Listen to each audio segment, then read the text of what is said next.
Ladies and gentlemen, welcome to the road to the 75th Miss Universe. This year, the competition takes center stage in beautiful Puerto Rico.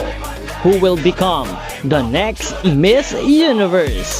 Stay with us for the latest news, exclusive updates, and everything you need to know. This is your Miss Universe Update. Magandang araw Pilipinas and good day pageant lovers. Here's another pageant news update.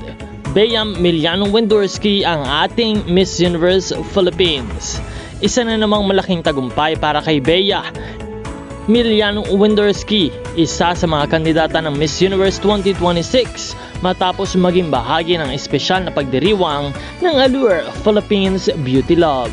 Nakibahagi si Bea sa pagdiriwang ng unang anibersaryo ng Allure Philippines, kasabay ng makasaysayang paglulunsad ng kauna-unahang global cover collaboration ng Allure Philippines, Allure Korea, and Allure USA.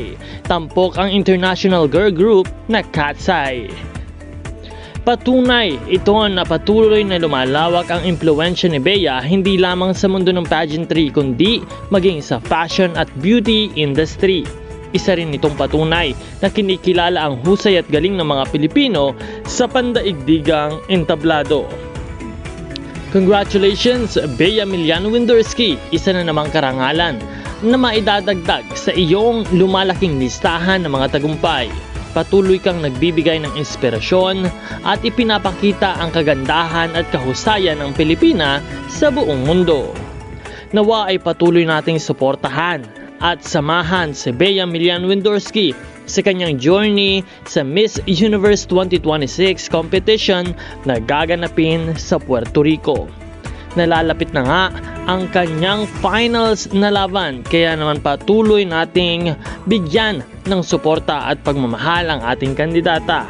Ganun din ang channel na ito na patuloy na magbibigay ng updates para sa inyong lahat. Huwag kalimutan na pindutin ang subscribe button. Ganun din ang pag-comment ng inyong pagsuporta para sa ating pambato. Maraming salamat sa inyong lahat, and of course, magkita po tayo muli sa susunod na video. This is Nel2204.